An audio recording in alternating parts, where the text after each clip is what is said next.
जय महाराष्ट्र, जय महाराष्ट्र, जय महाराष्ट्र, जय महाराष्ट्र।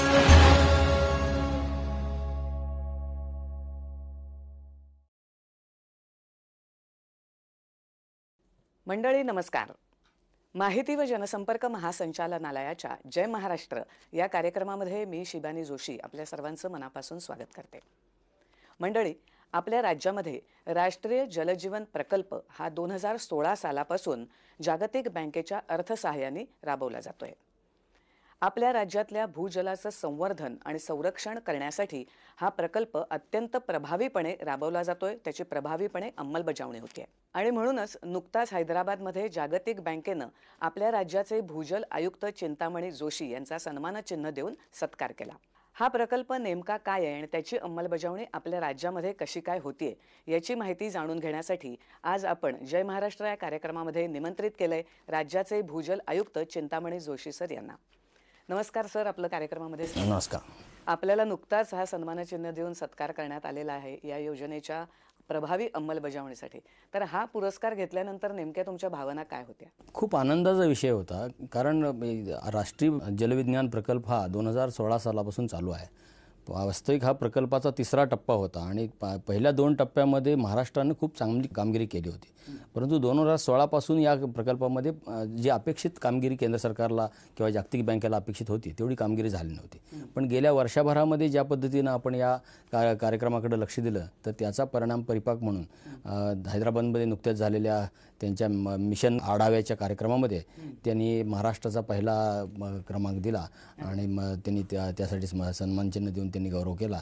खूप आनंदाची माझ्या दृष्टीनं ही गोष्ट होती का ह्याच्यासाठी आमच्या क्षेत्रीय अधिकाऱ्यांनी खूप भरघोस मेहनत घेतली। मला आवर्जून सांगावं लागेल की या प्रकल्पाच्यासाठी जो भक्कम पाठिंबा द्यायला पाहिजे, जे मार्गदर्शन द्यायला पाहिजे ते माननीय गुलाबराव पाटील साहेब, आमचे पाणीपुरवठा जलनिस्सारण मंत्री आणि आमचे खात्याचे प्रधान सचिव माननीय श्री संजीव जायस्वाल यांचं खूप सहकार्य लाभलेलं आहे, पाठिंबा लाभलेला आहे। आता मग नेमका हा राष्ट्रीय जलविज्ञान प्रकल्प हा नेमका आहे काय आणि त्याची अंमलबजावणी आपल्या राज्यात कशी काय होती? हा राष्ट्रीय जलविज्ञान प्रकल्पाचे 4-5 कॉम्पोनंट आहेत। या 4-5 कॉम्पोनंटपैकी सगळ्यात महत्त्वाचे 3 कॉम्पोनंट असे आहेत की केंद्राच्या जलनीतीप्रमाणे जलविषयक माहिती संकलन करणे, माहिती निर्माण करणे, माहिती गोळा करणे, त्या माहितीच्या आधारावर संगणकाची किंवा इतर प्रणाली तयार करणं, त्या माहितीच्या याच्यात कॉन्झर्वेशन करणं आणि त्याचं कॅपॅसिटी बिल्डिंग करणं किंवा क्षमता बांधणी करणं, जे या कामामध्ये काम करणाऱ्या लोकांची क्षमता बांधणी करणं। या अनुषंगानं या प्रकल्पामध्ये भूजल विकास यंत्रणेच्या माध्यमातून जे काम होतं ते फार मर्यादित काम होतं। याच्यामध्ये आपल्या भूजल विकास यंत्रणेच्या मध्ये एक आपल्याला डाटा सेंटर बांधण्याचा एक विषय होता की आपल्याला एक डाटा सेंटर आपण बांधतो की ज्याचं माहिती विज्ञान केंद्र करतोय की ज्या केंद्रामध्ये भूजल खात्याची जी माहिती आहे ती सगळी माहिती एका ठिकाणी संकलित होईल, असा एक विषय होता। दुसरा विषय होता त्याच्यामध्ये की भूजलाची माहिती राज्यभरातून जी गोळा केली जाते या माहिती गोळा करून ही गोळा झालेली माहिती केंद्र सरकारच्या नॅशनल वारिस म्हणजे केंद्र सरकारची जी माहिती गोळा करण्यासाठी जे पोर्टल केलं आहे त्यामध्ये सगळी माहिती देणं आणि देशभराच्या सर्व यंत्रणांची माहिती एका ठिकाणी एका प्लॅटफॉर्मवर उपलब्ध करून देणं, जेणेकरून त्याच्यावरती सर्व पातळीवरती विचार करता येईल आणि भविष्याचं नियोजन करता येईल अशी त्याच्यामध्ये कल्पना आहे। पण मग ह्या नेमक्या प्रकल्पाचा हेतू काय होता, म्हणजे कोणत्या हेतूने हा प्रकल्प सुरू झालेला आहे, उद्देश काय? म्हणजे हा प्रकल्प सगळ्यात महत्त्वाचा असा विषय आहे की पाणी म्हणजे जीवन आपण म्हणतो आणि पाण्याच्या बाबतीमध्ये भूजल आणि त्याच्यावरचं सरफेस वॉटर किंवा भूपृष्ठावरचं पाणी या दोन्ही पाण्याची एकत्रित माहिती असणं आणि एकत्रित माहितीच्या आधारावरती समाज पॉलिसी मेकरना किंवा धोरण ठरवणाऱ्यांना धोरण करण्यासाठी सोपं व्हावं किंवा जे सामान्य माणूस आहे त्या माणसालाही पाण्याच्या उपलब्धता, पाण्याच्या अनुपलब्धता, पाण्याचं संभाव्य टंचाई, पाण्याचे अंदाज आणि त्याचे पीक घेण्याच्या आणि किंवा त्याच्या इतर वापराच्या दृष्टीनं पाण्याच्या बाबतीमधलं ज्ञान सगळ्या समाजाला उपलब्ध करून देणं हा त्याचा मुख्य हेतू आहे। मग या प्रकल्पामध्ये जागतिक बँकेची नेमकी भूमिका काय आहे, म्हणजे त्यांचं कसं काय सहकार्य? मुख्यतः हा सगळा प्रकल्प आहे हा जागतिक बँकेच्या अर्थसहाय्यातून होत असून जागतिक बँक या प्रकल्पाला अतिशय जवळून त्याचं पर्यवेक्षण करत असते। जागतिक बँकेचे जे विविध विषयाचे तज्ज्ञ आहेत या तज्ज्ञांच्या मार्गदर्शनाखाली ही संपूर्ण प्रक्रिया खूप वेळा चाळणी करून छाटून त्याच्या बाबतीत काटेकोर तपासणी करून ते मंजूर केलं जातं आणि मग त्याची प्रत्येक टप्प्यावरती त्या अंमलबजावणीचं त्यांच्याकडून पर्यवेक्षणही केलं जातं आणि जेणेकरून जे काम होतंय ते काम अतिशय काळजीपूर्वक केलं जाते, काटेकोर होतं जाते आणि गुणवत्तापूर्ण होतंय. अशा प्रकारचं ते काम दर्जेदार होते आणि यासाठी जागतिक बँकेचं नॅशनल लेवलवरचं आपल्याला सहभाग मिळतो. राष्ट्रीय पातळीवरची त्यांचे तज्ज्ञ आहेत, त्यांचाही आपल्याला त्यांच्या अनुभवाचा आपल्याला सहकार्य मिळतं, त्यांच्या अनुभवाचा आपल्याला लाभ होतो. मग आता नेमकी 2016 पासून ही सुरू झालेला आहे हा प्रकल्प, तर आता त्याची अंमलबजावणी नेमकी कशी सुरू आहे प्रत्येक ठिकाणी? आता याच्यामध्ये आपल्या राज्यापुरता विषय जर बोलायचा झाला तर आपण या प्रकल्पाचं आपण काम बहुतांशी संपत आणलंय. या डाटा सेंटरचे जे काम होते आपल्या एका महिन्याभरामध्ये आपलं डाटा सेंटर पूर्ण तयार होऊन जाईल. याच्याशिवाय त्याचा एक दुसरा कंपोनंट होता की माहिती गोळा करण्याच्या बाबतीमध्ये, तर त्याच्यामध्ये आपल्याकडं राज्यभरामध्ये भूजल खात्यामार्फत जवळजवळ 30,000च्या आसपास विहिरी आपण ऑब्झर्वेशन वेल किंवा पाणी तपासणी विहीर म्हणून आपण वापरतो, नोंदणीकृत केल्या आहेत. आणि त्यापैकी आपल्याला त्या विहिरीच्या आधारावरती आपण भूजलाचा कयास अंदाज बांधतो, भूजलाचं एस्टिमेशन करतो किंवा टंचाईचं प्रेडिक्शन करतो. आपण टंचाई किती होतं त्याचा अंदाज बांधतो आणि या दोन्ही गोष्टी करताना आपण वर्षातून 4 वेळा या पाण्याच्या पातळ्या नोंदतात आणि त्याच्या आधारावरती भूजलाचं आपण अंदाज बांधला जातो या खात्याकडून. आता हे करताना 4 वेळा त्या प्रत्येक विहिरीवरती जावं लागतं.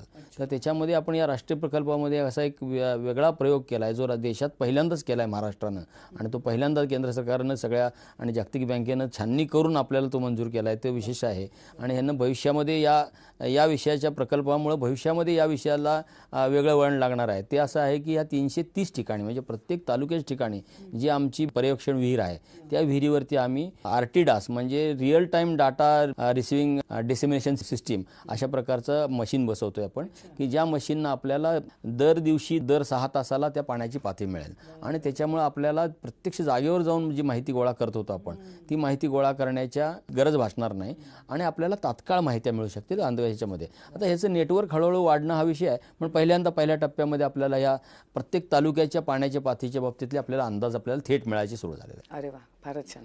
आता तुम्ही म्हणालात तसं की ह्या प्रकल्पामध्ये अजून पण वेगवेगळे प्रकल्प आहेत. आता या प्रकल्पातला हा दुसरा हे झाला मुद्दा. एक तर आमचं डाटा सेंटर झालं, दुसरं आमचं विहिरीसाठी बसवलेले टेलिमेट्री बसवण्याचा विषय झाला. तिसरा विषय असा आहे की याच्यामध्ये आम्ही एक डिसिजन सपोर्ट सिस्टीम तयार करतोय. म्हणजे याच्यामध्ये आपण अनेक मॉड्यूल जवळजवळ 7 ॲप आणि 29 मॉड्यूल असे वेगवेगळे आपण तयार करतोय, ज्याच्यामध्ये आपण पाणी पुरवठ्याच्या म्हणजे भूजलाच्या अनुषंगानं ज्या माहिती आहेत त्या माहित्या गोळा करण्याचं काम डिजिटली कसं होईल याच्या दृष्टीनं आपण त्याचे सगळे सॉफ्टवेअर तयार करतोय.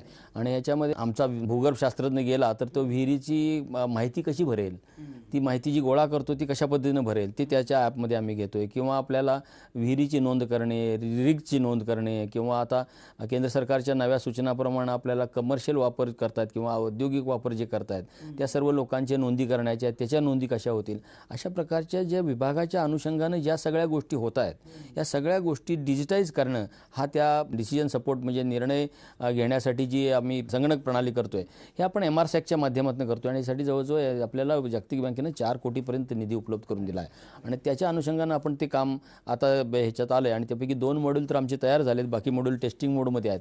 तर येत्या 4-1 महिन्यामध्ये आपल्याला ते सगळं उपलब्ध होऊन जाईल आणि त्याच्यामुळे खात्याचं डिजिटायझेशनचा हा पुढचा टप्पा त्याच्यामध्ये होतोय. आता हा टप्पा झाल्यानंतर तिसरा त्याच्यातला हे आहे की प्रशिक्षण, क्षमता बांधणी.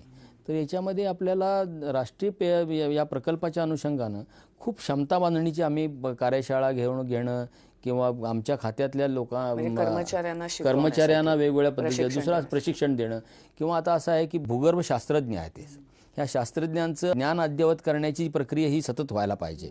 कधीतरी 15 वर्षापूर्वी 18 वर्षापूर्वी पदवीधर झालेल्या अधिकाऱ्याला सध्या काय चाललंय ह्याच्याबद्दल प्रशिक्षण देणं किंवा त्याचे कामकाज करण्याची पद्धती हे करून घेणं या सर्व गोष्टी या राष्ट्रीय जलविज्ञान प्रकल्पामध्ये आपल्याला करता आल्या आणि त्यामुळे विभागाच्या मला सांगायला आवडेल की हा जो विभाग आहे या विभागामध्ये सर्वाधिक भूगर्भशास्त्रज्ञ आहेत, पण त्या सर्व अधिकाऱ्यांचं नॉलेज अद्ययावत ठेवणं किंवा त्यांचं जे ज्ञान आहे ते ज्ञान अद्ययावत असणं किंवा सध्या जगामध्ये काय चाललंय त्याच्याबरोबर असणं यासाठी या राष्ट्रीय जलविज्ञान प्रकल्पाचा खूप उपयोग झाला. सांगण्यासारखा विषय आहे की या राष्ट्रीय जलविज्ञान प्रकल्पामध्ये आमच्या कार्यालयात सुद्धा कार्यालयाची जी काही सुधारणा आहे, फर्निचर घेणं किंवा कार्यालयामध्ये इतर सुविधा उपलब्ध करणं, व्हिडिओ कॉन्फरन्सिंगसाठी फॅसिलिटी असणं किंवा इंटरनेटची फॅसिलिटी असणं, कार्यालयामध्ये चांगल्या प्रकारचं एखादा म्हणजे थोडक्यात आधुनिकीकरण आणि तंत्रज्ञानाचा वापर. तंत्रज्ञानाचा वापर अशा दोन्ही गोष्टीसाठी हे राष्ट्रीय जलविज्ञान प्रकल्प आपल्याला खूप उपयोगी पडलेला आहे. आणि त्याच्यामध्ये आपलं काम आता म्हणजे असं अपेक्षा आहे की आपण फिजिकली काम आहे ते संपेल,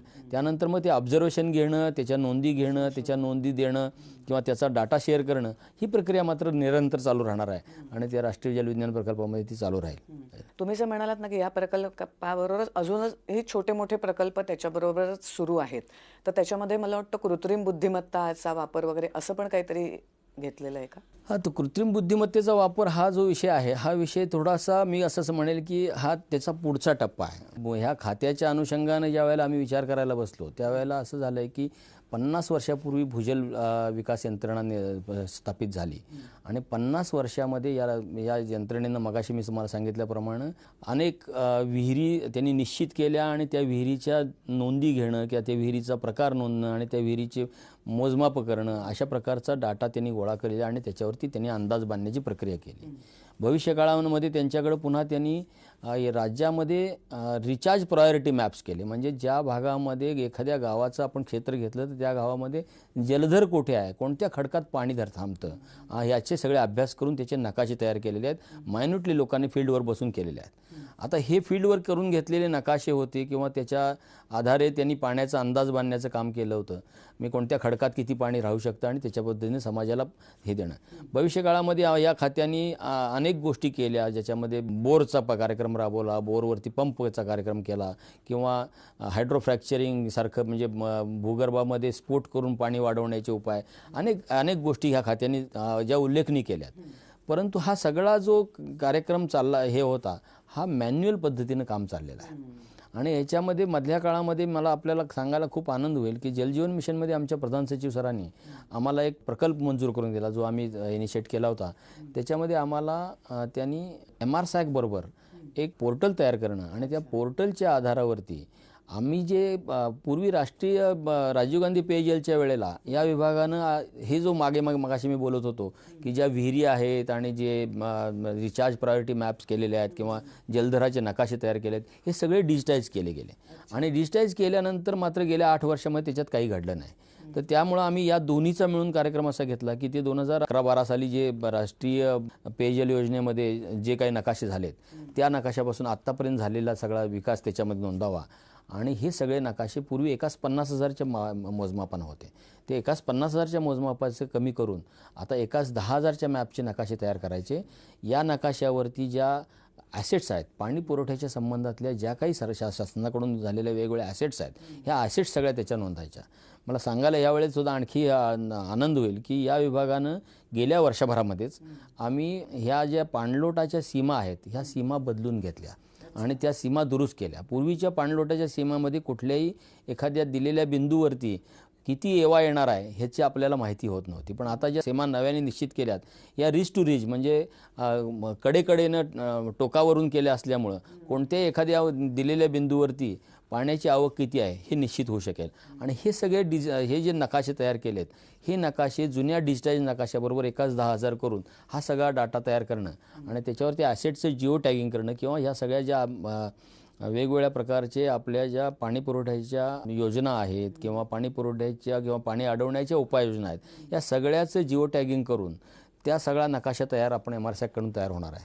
आणि हा जो नकाशा तयार होतो आहे याच्यावर मी मगाशी आपल्याला म्हणत होतो की DSSमध्ये आम्ही ॲप तयार करतो आहे. तर तो जो नकाशा केलेला आहे तो त्या ॲपप्रमाणे आम्ही तो नकाशा डायनामिक करण्याचा प्रयत्न करतो आहे, म्हणजे तो नकाशा जिवंत होईल. म्हणजे माझा एखादा जिओलॉजिस्ट जाऊन फील्डवरती त्याने एखादं ऑब्झर्वेशन घेतलं तर ते नकाशावर अपडेट होईल, त्यांच्या डाटा सेंटरला अपडेट होईल. आणि या दोन्हीमुळे काय होईल तर हा नकाशा आणि त्याचं जो काय कामकाज आहे हे सतत लाईव्ह राहील. दर दिवशी जे काय काम खात्याकडून होतं आहे, दर दिवशी खात्याकडून ज्या काही योजना केल्या जातात त्या सगळ्या योजना तिथं नोंदल्या जातील आणि त्या नोंदल्याचा डाटा जो तयार होतोय, आता आपण सगळे जाणतो की डाटा ही ताकद राहणार आहे उद्याच्या काळामध्ये. तर ह्याच्यामध्ये GSDA डिपार्टमेंटकडे 50 वर्षाचा लिगसी डाटा पण आहे. त्या सगळ्या डाटाचं डिजिटायझेशन करणं आणि हा जो आत्ता आम्ही नकाशा केला आहे त्या नकाशाला तो लिंक करून अशा प्रकारचं एक GSDAकडे भला मोठा डाटाचं नॉलेजची बँक तयार होणार आहे. आणि मग ही जी बँक आहे, हे बँक GSDकडे असून त्याचा काय उपयोग आहे? तर त्याचा समाजाला उपयोग व्हावा. आणि मग एखाद्या ठिकाणी असलेल्या परिस्थितीमध्ये कशा प्रकारची तिथं भूगर्भात परिस्थिती आहे. आता WHO यावर्षी घोषणा केली होती की आपण मेकिंग इनव्हिजिबल व्हिजिबल, म्हणजे भूजलाच्या बाबतीमध्ये भूगर्भात काय आहे ते दिसायला पाहिजे असं म्हटलं. तर ते दिसायचं कसं? तर त्याच्या बाबतीमध्ये आपल्याला मशीन लर्निंग करून किंवा आर्टिफिशियल इंटेलिजन्स वापरून या सगळ्या जे काय आपला जुना डाटा आहे त्याचा रेफरन्स घेऊन आपल्याला एखाद्या ठिकाणचं प्रेडिक्शन करता येईल का, एखाद्या ठिकाणचा अंदाज बांधता येईल का, या प्रकारचा प्रयत्न करण्याचा विभागानं प्रयत्न आहे. त्या अनुषंगानं आमची आता प्राथमिक तयारी चालली आहे. परंतु मी म्हणतो की पहिल्यांदा ते बी रोवल्याशिवाय झाड कसं व्हायचं, तर आम्ही आता ते सर्वात सुरू केलं आहे. आणि त्या दृष्टीनं मला अशी अपेक्षा आहे की येत्या 10-1 वर्षामध्ये हा विभाग डिजिटाईज झालेला विभाग असेल किंवा ज्याचं संगणकीकृत किंवा ह्याच्यावरची कामं होणारा विभाग होईल असं मला निश्चित विश्वास वाटतो. रेडीमेड उपलब्ध, सगळं समाजाला रेडीमेड मिळेल. ॲट द टिप क्लिक दाबल्यावरती माणसाला सगळं मिळेल. आणि आता मी मगाशी म्हणत होतो की आपण जे टेलिमेट्री बसवल्यात, तर ह्या सगळ्याचा डाटा प्लस केंद्र सरकारच्या CGW कडून काही डाटा होतो, हा सगळा डाटा आपल्याकडे मिळणार आहे. आणि दर दिवशीच्या डाटामुळं आपल्याला जे काय अंदाज बांधतोय ते अंदाज आपल्याला, आता आपण म्हणतो की आज एल निनो येणार आहे आणि पावसाची टंचाई होणार आहे, तर हे जे अंदाज बांधायला आपल्याला फील्डवरती माणसं पाठवून खात्री करण्याची जो पूर्वी प्रक्रिया होती ठराविक काळामध्ये, ती प्रक्रिया आपल्याला अशी ह्याच्यामध्ये चुटकीसरशी होऊ शकेल, सहज होऊ शकेल अशा प्रकारचं नियोजन तरी आपण आता ह्याच्यामध्ये घातलं आहे. आणि मला विश्वास आहे की हा विभाग त्याच्यामध्ये पुढे जाईल. आता सर, हा प्रकल्प शहरी आणि ग्रामीण भागात दोन्हीकडे राबवला जात असेल, तर दोन्हीकडे राबवताना काय फरक आहे किंवा कशा रीतीने तो राबवला जातो? खरं असं आहे त्याच्यामध्ये की शहरी भागामध्ये आतापर्यंत GSDला मॅन्डेट नाही आहे किंवा GSDनं काम करावं असं GSD खातं निर्माण झालं त्यावेळेला कुठलाही विश्वास नव्हता. मूळचं खातं ज्यावेळी निर्माण झालं ते कृषी विभागाचा भाग होतं. हळूहळू ते स्थित्यंतर होत होत ते आता ते पाणी पुरवठा वाटा आणि जलनिस्सारण विभागाकडे आलेला आहे. परंतु या विभागाकडे शहरी भागाचा कुठलाही विषय नव्हता. पूर्वीच्या काही आमच्या मोपलवार साहेबांचं मी उदाहरण घेईन की त्यांनी पूर्वीच्या काळामध्ये काही अर्बनचे अभ्यास केलेले आहेत. तर काही गोष्टी आपल्या देशात अशा आलेल्या आहेत की शहरी भागामध्ये पाण्याचं प्रदूषण हा मोठा विषय आहे. शहरी भागामध्ये भूजलाचा उपसा खूप अनियंत्रित आहे, त्याच्याबाबतीत कुठलाच आपल्याला हे नाही. शहरी भागामध्ये आणखी एक विषय असा होतो की इमारत बांधताना फाउंडेशनसाठी खाली असलेला खडक काढून टाकला जातो. परंतु महाराष्ट्राला असलेलं पावसाचं प्रमाण लक्षात घेता आपल्याला पडलेल्या पावसाच्या ह्याच्यामध्ये जे आहे ते काळ्या खडकावरच पाणी आहे आणि 82% महाराष्ट्र काळ्या खडकावर आहे. आणि ते ज्या विदर्ड रॉकमध्ये किंवा झीज झालेल्या खडकामध्येच ते पाणी आहे. तर आपण खडक काढला जातो किंवा हलका मुरुम आणि काळ्या दगडापर्यंतचे भाग उपसून काढला जातो, त्यानं आपण ती भूगर्भाची नैसर्गिक टाकी आहे ती कायमस्वरूपी नष्ट होती आहे. आणि त्याचा भविष्यकाळामध्ये दुष्परिणाम होतो असा आहे. शहरामध्ये काँक्रिटीकरण होतं आहे, शहरामध्ये पाणी मुरण्याची प्रक्रिया बंद होते आहे आणि अशा प्रकारे खाली भूगर्भात पाणी साठवून ठेवण्याची टाकी पण नष्ट होते. तर हा सगळा विचार करून आम्ही काही नगरविकास खात्यासंबंधित काही पत्रव्यवहार केला होता. त्या अनुषंगानं संचालक नगरविकास यांच्याबरोबर आमच्या काही बैठकही झाल्या आणि त्यांनाही केंद्र सरकारनं आता नव्या ह्याच्याप्रमाणे अमृत सरोवर योजना करून दिलेल्या आहे. आणि त्याच्यामध्ये शहरी आणि ग्रामीण भागात मला निश्चित विश्वास आहे भूजल विकास यंत्रणा ही शहरी भागामध्ये सुद्धा तितकंच भरीव आणि महत्त्वाचं काम करेल. कारण शहराचं भूगर्भातल्या पाण्याचं अंदाजपत्रक करणं, बजेट करणं किंवा शहराच्या एकूण पाण्याचं बजेट करणं हा भूगर्भाचा पाण्यातला विचार न करता येणार नाही आहे. त्यामुळे भूगर्भाचं महत्त्व तिथं लक्षात घेऊन आपल्याला शहरी भागाकडेही आता लक्ष द्यायला पाहिजे. हा मात्र आता अधोरेखित करणारी गोष्ट झाली. बरोबर आहे सर. पिण्याचा पाण्याचा प्रश्न हा शहरी भाग असेल, ग्रामीण भाग असेल, सगळीकडेच हल्ली भेडसावायला लागलेला आहे आणि तो पण आपला भूजलाशीच संबंधित आहे.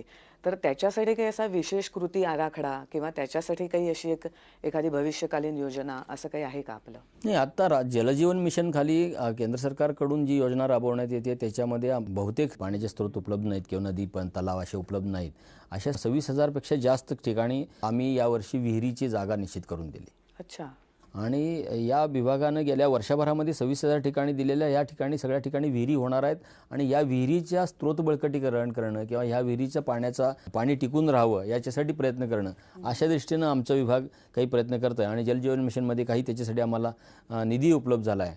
आणि जवळजवळ गेल्या वर्षी आम्ही 9,000 कामं पूर्ण केली आहेत संपलेल्या वर्षात. आणि यावर्षी आम्ही 22,000 कामं, जी छोटी छोटी रिसर्च स्ट्रक्चरची छोटे छोटे कामं आहेत, पण ते प्रत्येक पाण्याच्या उद्भवाच्या शेजारी त्या प्रकारचं काम करून पाणी त्या उद्भवाला मिळेल अशा दृष्टीने प्रयत्न करणं हे या विभागाकडनं चाललेलं आहे. मगाशी तुम्ही उल्लेख केलात अटल भूजल योजनेचा, तर त्याकडे थोडंसं वळूया.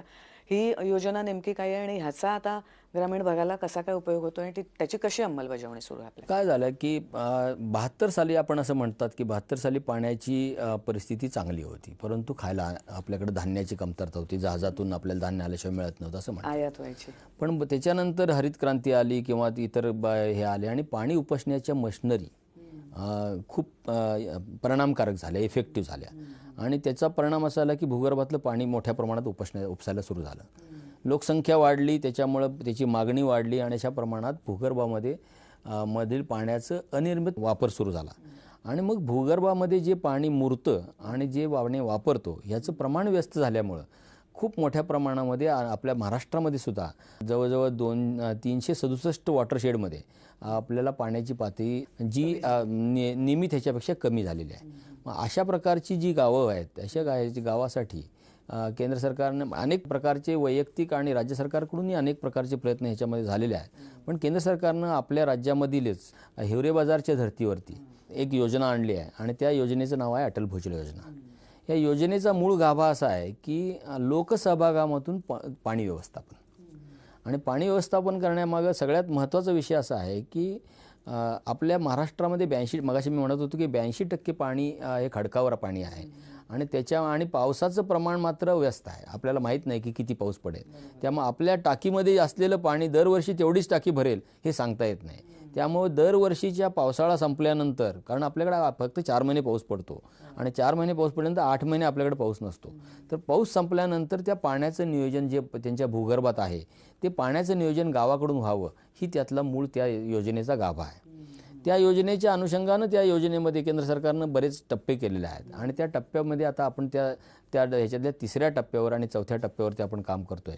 तर पहिल्या टप्प्यामध्ये त्या योजनेमध्ये असं होतं की गावाला गावाच्या पाण्यासंबंधातली माहिती उपलब्ध करून देणं आणि प्रशिक्षण करणं.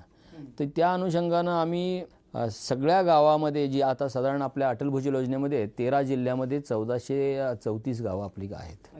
आणि ही गावं प्रॉब्लेम व्हिलेजेस म्हणून आयडेंटिफाय केलेली आहेत. केंद्र सरकारकडून त्याची हे करून त्याचं रेग्युलर मॉनिटरिंग केलं जातं. या 1434 गावामध्ये आपण त्या गावाला भूजलाची माहिती व्हावी, पाण्याची माहिती पहिल्यांदा कळावी. तर ती पहिल्यांदा माहिती कळावी म्हणून प्रत्येक गावामध्ये आपण रेनगेज बसवतोय, त्या गावांना वॉटर लेवल इंडिकेटर देतोय, त्या गावांना आपण वॉटर फ्लो मीटर देण्याचा प्रयत्न करतोय, त्या गावाला आपण प्रशिक्षण देतोय. त्या गावातल्या ह्याच्यामध्ये गेल्या वर्षी मी प्रत्येक गावामध्ये 6 वेळा प्रशिक्षण आयोजित केलं. सामान्य नागरिकांना, गावातले विहीर मालकांना, ज्यांना पाण्याची गावामध्ये आवश्यकता असते त्या सर्व लोकांसाठी गावामध्ये प्रशिक्षण दिलेले आहे. आणि हे प्रशिक्षण देऊन त्या गावाचं पाणी किती आहे, पडणारा पावसाचं पाणी किती आहे, याबरोबर आपण असं केलं या कार्यक्रमामध्ये की आपण त्या सगळ्या गावातील विहिरींची माहिती घेतली, त्या विहिरीवरचं बागायत क्षेत्राची माहिती घेतली. त्याशिवाय गावाच्या ड्रेनेज लाईनचा म्हणजे गावाचा जो पाणलोट आहे या पाणलोटाचा अभ्यास करून त्या गावामध्ये किती प्रकारचे स्ट्रक्चर किंवा ट्रीटमेंट झालेले आहेत, पाझर तलाव, नाला बंडिंग आणि काय सिमेंट बंधारा, अशा प्रकारचं किती कामकाज झालं आहे आणि किती कामकाज करायला वाव आहे असा सगळा हिशोब करून त्या गावासमोर ठेवला. आणि त्यामध्ये पाणी किती अडू शकेल असं करून गावाचं पाणी गावामध्ये अडवायचं आणि गावानं वापरायचं. अशा प्रकारे पाणी किती उपलब्ध आहे आणि त्याला कमतरता किती आहे अशा प्रकारचा अभ्यास करून गावाला त्यांच्या गावाचा जलसुरक्षा आराखडा करायला लावला. आणि मला सांगायला आनंद वाटेल की गेल्या वर्षभरामध्ये आम्ही सर्वच्या सर्व गावामध्ये आपण एका वर्षाच्या एक 4 महिन्याच्या कालावधीमध्ये सगळ्या गावाचा आपण असा आराखडा पूर्ण केला आणि मग त्याची अंमलबजावणी सुरू झाली. त्या अंमलबजावणीमध्ये खरे तर 2 भाग आहेत. त्या अंमलबजावणीच्या हा दुसरा टप्पा होता. पहिला टप्पा माहिती करून देणं, ट्रेनिंग देणं. दुसरा टप्पा होता की त्यांनी जलसुरक्षा आराखडा करायचा. हा जो जलसुरक्षा आराखडा आहे हा सुद्धा सोपी प्रोसेस ठेवलेली नाही त्याच्यात. तो आराखडा करायचा आहे तर तो गावामध्ये वाचन दाखवलं पाहिजे, ग्रामसभेनं त्याला मान्यता दिली पाहिजे, गावानं त्या आराखड्याला अनुमोदन दिलं पाहिजे आणि तरच त्याची अंमलबजावणी करण्याचा विषय आहे. तर आपण ते सगळं करू शकलो आणि जवळजवळ आपल्या राज्यामध्ये 3,400 कोटीच्या आसपासचा आराखडा आपल्या राज्यामध्ये तयार झाला. आणि मग त्याच्यामध्ये ही जी योजना आहे त्या योजनेचं वैशिष्ट्य असं आहे की त्यांनी असे टप्पे जे 5 मगाशी मी बोलत होतो, या प्रत्येक गणिक त्याला काही निधी उपलब्ध करून देणार आहेत, ते तो इन्सेंटिव्ह देणार आहेत. मग त्यांनी त्याला इंडेक्स केलेत म्हणण्यापेक्षा ह्या पायरीवर आला तर तुम्हाला एवढे पैसे, या पायरीवर एवढे, अशा प्रकारचे पैसे देतात. तर ही माहिती उपलब्ध करून दिली तर ते त्यांना आम्हाला 72 कोटी रुपये देतात. आराखडे तयार झाले तर त्यांनी 101 कोटी रुपये आपल्याला देणार आहेत. आणि याच्यानंतरचा टप्पा म्हणजे आता हे 2 टप्प्याचे पैसे आपण राज्य सरकार आमचं विभाग केंद्र सरकारला ड्यू झाले. त्या केंद्र सरकारकडून आपल्याला एवढे पैसे मिळणं आता अपेक्षित आहे. म्हणजे काही मिळालेत, काही मिळत आहेत. परंतु हे पैसे आपल्याला त्याचा पुढचा टप्पा जो आहे तो अभिसरणाचा आहे. म्हणजे 3000पेक्षा जास्त, 1000 कोटीपेक्षा 3700 कोटीच्या आसपास आपला जो आराखडा झाला आहे, त्या आराखड्याच्या मधली जी वेगवेगळ्या विभागांची कामं आहेत आणि वेगवेगळ्या योजनातली कामं आहेत, ती योजनातून कामं करायची आणि इतर खात्याचा निधी त्या गावात खर्च करायचा, ते अभिसरणाचं काम करायचं आणि त्याच्या अनुषंगानं ते आपल्याला पैसे मिळणार आहेत. तर त्याच्यामध्ये आपल्याला 147 कोटी आपल्याला रुपये मिळणार आहेत. आणि हे 147 कोटी रुपये जे मिळायचे आहेत ते मिळायचे आहेत की आपल्याला त्या गावामध्ये हे अभिसरण झाल्यानंतर. मग आता आपल्या आराखड्यामधलं अभिसरणाच्या अनुषंगानं आम्ही जे आत्तापर्यंत जे काम झालं, गेल्या वर्षी आपण कोरोना संपल्यानंतर साधारण डिसेंबर-जानेवारीला काम सुरू केलं आणि आपल्याला एकच ह्याचा सीझन मिळाला, कारण आराखडेच तयार व्हायला आम्हाला जून उजाडला. त्यामुळे जे काम करायला वेळ कमी मिळाला. पण तरीसुद्धा आपलंच ह्याच्यामध्ये जवळजवळ 590 कोटी रुपयेचं अभिसरण आपलं पूर्ण झालं. आणि आपलं ह्याच्यामध्ये जे अपेक्षित त्यांचं 740 कोटी रुपयाचं केंद्र सरकारचं अभिसरण अपेक्षित आहे ते आपण पुढच्या वर्षी करू आणि आणखी 1 वर्ष राहील आपल्याला अजून एक्सीड करायला आणि अशा प्रकारचं नियोजन आहे. परंतु अभिसरणाच्या कामाचं ह्याच्यामध्ये सुद्धा आता जलयुक्त शिवारसारखी योजना आली आहे आणि त्या योजनेच्या अनुषंगानं ह्या सगळ्या अभिसरणाचा काम जो आपण कदाचित इतर ह्याच्या माध्यमातून थोडंसं कमी पडत असेल तोही निश्चित होईल असा मला विश्वास आहे. परंतु हा जो अभिसरणाचा दुसरा टप्पा आहे, हे जे ह्या झाल्यानंतर एक तिसरा टप्पा आहे, त्याच्यामध्ये असं म्हणतात की हे आपण अभिसरणामध्ये काम करतो हे पाण्याचा पुरवठा वाढवण्यासाठी प्रयत्न करतो. तर त्या योजनेचा आणखी एक महत्त्वाचा अंग असा आहे की पाण्याचा काळजीपूर्वक वापर करण्याचा भाग आहे. आणि पाण्याचा काळजीपूर्वक वापर करण्यामध्ये त्यांचं असं म्हणणं आहे की तुम्ही पाणी बचतीच्या उपाययोजना करा. आणि मग पाणी बचतीच्या उपाययोजना हा जो चौथा टप्पा आहे त्याच्यामध्ये त्यांनी आपल्याला अपेक्षा अशी केली आहे की ते आपल्याला जवळजवळ 171 कोटी रुपयेपर्यंत अनुदान देणार आहे, त्या प्रोत्साहन निधी देणार आहे. आणि हा प्रोत्साहन जो निधी मिळणार आहे हा खरं बघायला गेलं तर त्या आपल्याला किती क्षेत्र आपण ड्रीप खाली आणतो, किती क्षेत्राचं आपण पाणी बचतीची उपाययोजना करतो त्याच्यावरती होणार आहे. आणि मला सांगायला खरोखर आनंद होतो की आम्ही 75,000 हेक्टरचं केंद्र सरकारनं टार्गेट दिलं आहे आणि आम्ही आता 3ऱ्या वर्षाच्या आधी आम्ही 51,000 हेक्टरचं टार्गेट आपलं पूर्ण झालं आहे. अजून 2 वर्ष आहेत. त्यामुळे मला निश्चित खात्री आहे की आपण आपल्या विभागाचं, राज्याचं, केंद्र सरकारनं किंवा जागतिक बँकेनं जे दिलेलं टार्गेट आहे तेही आपण निश्चित पूर्ण करू. आणि मग चौथ्या टप्प्यामध्ये ह्या अटल भूजल योजनेमध्ये असं दिलं आहे की पाण्याची पातळी वाढली पाहिजे. यासाठीच मला वाटतं अटल भूजल योजनेअंतर्गत अटल भूजल पंधरवडा वगैरे सुद्धा आपण साजरा केलेला. तर त्या निमित्ताने आणखी काहीतरी त्याला चालना दिली असेल आपण गावोगाव. काय झालं आहे, अटल भूजल पंधरवडा हा जो विषय आहे की तो असं आपण असं घेतोय त्याच्यामध्ये की ही योजनेचा खरा गाभा असा आहे की लोकांच्या वर्तनात बदल झाला पाहिजे. पाणी वापरण्याची माणसाच्या मानसिकतेमध्ये बदल झाला आहे. भूगर्भातलं पाणी हे माझं एकट्याचं पाणी अशा प्रकारे माणसांनी विचार न करता ते समाजाचं, कम्युनिटीची ॲसेट आहे आणि कम्युनिटीची मालमत्ता असल्यामुळे सगळ्यांनी मिळून ती वापरली पाहिजे. आपण हिवरे बाजारमध्ये पाहतो की ते ऑक्टोबर महिन्यामध्ये त्याची ग्रामसभा घेतात आणि ग्रामसभा घेऊन रबीमध्ये काय पीक करायचं आणि उन्हाळी पीक करायचं का नाही असं ग्रामसभा ठरवते. तर हा जो विचार आहे किंवा ही जी संस्कृती आहे ही प्रत्येक गावात रुजायला पाहिजे. आणि ही रुजायची असली तर त्याला दुसरा उपाय नाही, लोकशिक्षण आहे. म्हणून मग आम्ही त्या पंधरवड्यामध्ये असे कार्यक्रम केले होते की पहिला आम्ही हे घेतला होता की कॅच देम यंग म्हणून आम्ही शाळेतल्या मुलांसाठी स्पर्धा घेतल्या, निबंध स्पर्धा, चित्रकला स्पर्धा, वक्तृत्व स्पर्धा, अशा प्रकारे स्पर्धा घेतल्या. गावामध्ये पदाधिकाऱ्यांच्या आणि यांच्या बैठका घेतल्या, त्याच्यामध्ये आराखड्याचं वाचन केलं. त्यामुळे महिलांसाठी आपण काही मेळावे आयोजित केले, मेळाव्यांसाठी चर्चासत्र हे करून घेतलं.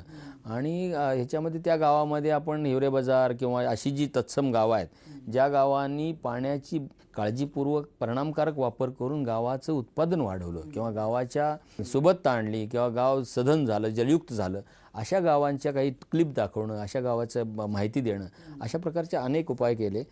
ज्याच्यामध्ये वर्तमानपत्रामध्ये माहिती देणं, भित्तिचित्र करणं, प्रचार प्रसार असं करणं आणि त्याला खूप चांगला प्रतिसाद मिळाला.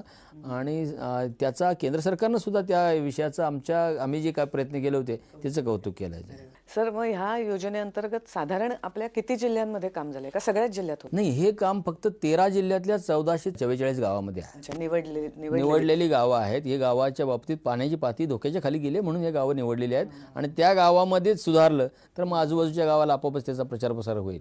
आणि या अनुषंगानं आम्ही या विभागामध्ये आणखी काही महाराष्ट्र म्हणून आपण देशापेक्षा वेगळ्या, आता हे 7 राज्यामध्ये ही योजना आहे.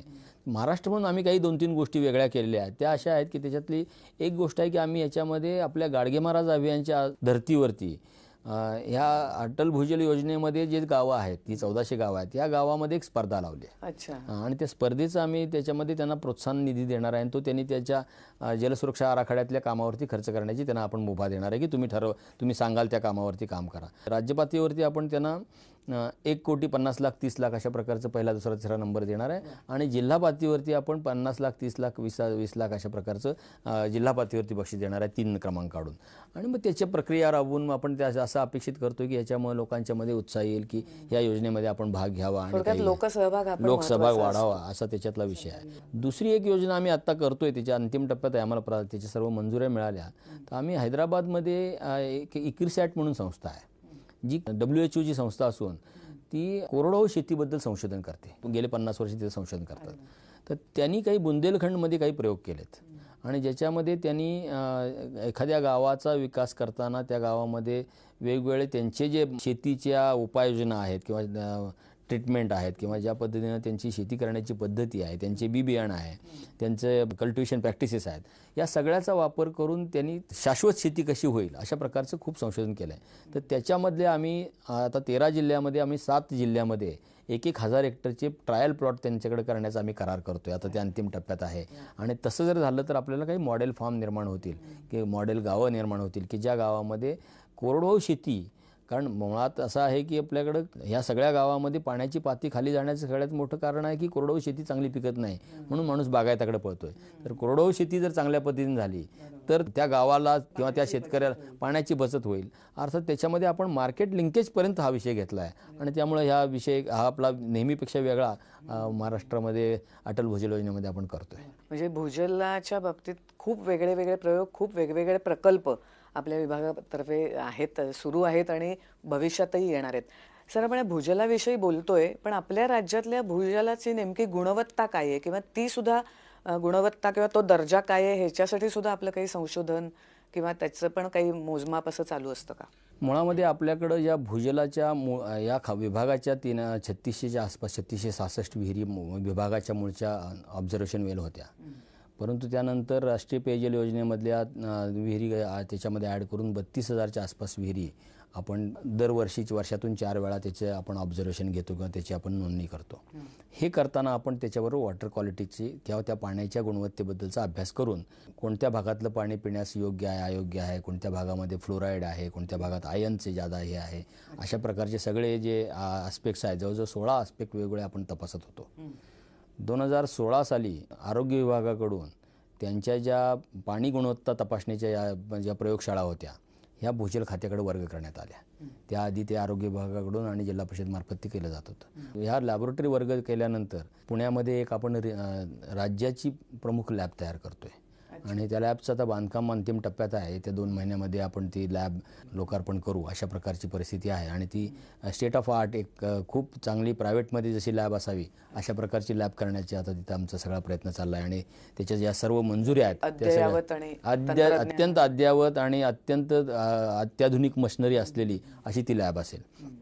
याच्याबरोबरच आपण राज्यात 34 ठिकाणी आपल्या डिस्ट्रिक्ट लॅब उभा केलेल्या आहेत. आणि या सगळ्या डिस्ट्रिक्ट लॅब आणि 5 रिजनला 5 रिजनल लॅब अशा सगळ्या मिळून आपल्या ज्या लॅब 34 लॅब ज्या आहेत या 34 लॅबला आणि या राज्याच्या लॅबला ह्या सगळ्याला आपण एनेबल ॲक्रेडिशन घेतलेलं आहे आणि या सर्व लॅबचं आपलं एनेबल ॲक्रेडिशन झालं आहे. याशिवाय 143 ठिकाणी आपण राज्यामध्ये सब डिव्हिजनल लॅब उपलब्ध एस्टॅब्लिश केल्यात आणि या गेल्या काही वर्षामध्ये एस्टॅब्लिश करून आपण त्याच्यावरती काम करतोय. आणि या सब डिव्हिजनल लॅब ज्या आहेत या सर्व सब डिव्हिजनल लॅबचं आपण एनेबल सर्टिफिकेशनचा कार्यक्रम केला होता आणि त्याच्यापैकी आता काहीतरी 14 लॅबचं आम्ही सर्टिफिकेट सबमिट केलं आहे, सर्टिफिकेट मिळायचं आहे. बाकी 143 पैकी 132 लॅब 122 का 23 लॅबचं आपल्याला एनेबल रेकग्नेशन आज रोजी प्राप्त झालं आहे. आणि ह्या पाण्याच्या गुणवत्तेच्या बाबतीमध्ये प्रयोगशाळांचं विस्तृत जाळं निर्माण करण्यामध्ये महाराष्ट्र शासन सफल झालं असं म्हणता येईल. आणि ह्या सगळ्या ठिकाणी आपण या वर्षभरामध्ये जलजीवन मिशनमध्ये या सर्व लॅबमध्ये आपण अत्याधुनिक मशिनरी सगळी उपलब्ध देऊ शकलो आहे आणि मशिनरी तिथे सगळे पोचलेले आहे आणि त्या ठिकाणी लॅबचं सॅम्पल तयार चेकिंग केलं जातं.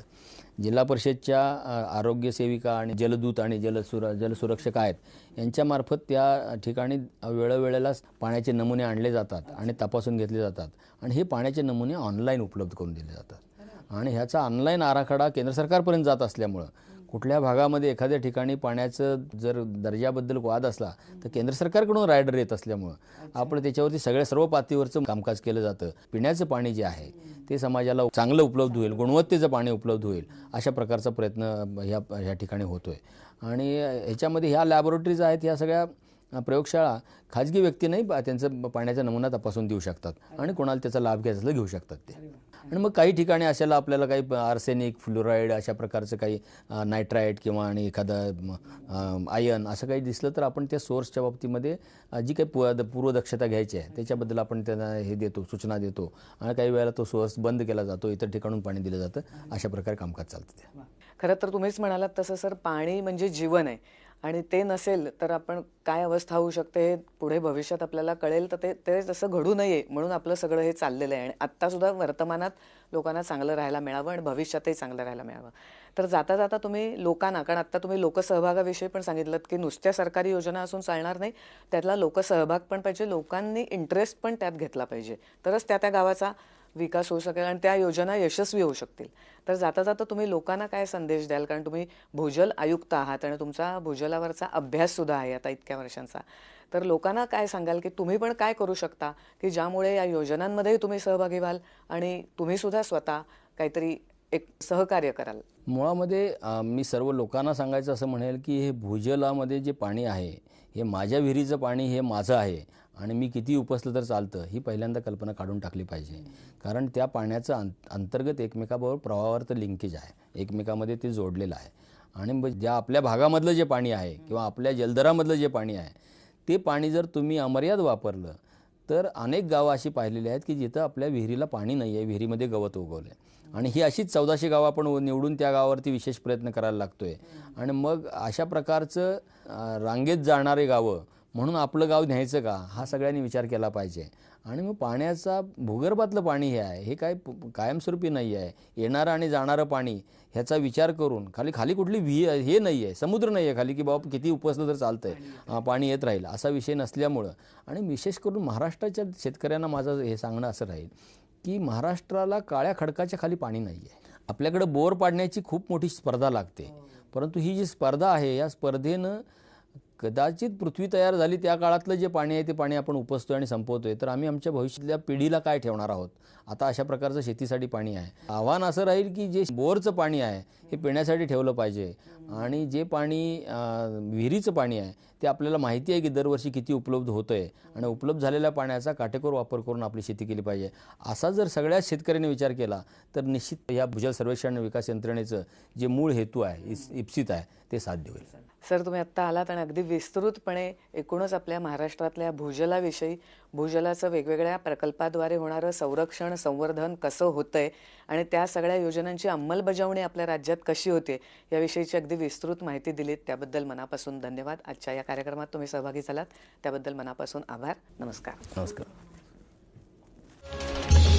जय महाराष्ट्र, जय महाराष्ट्र, जय महाराष्ट्र, जय महाराष्ट्र.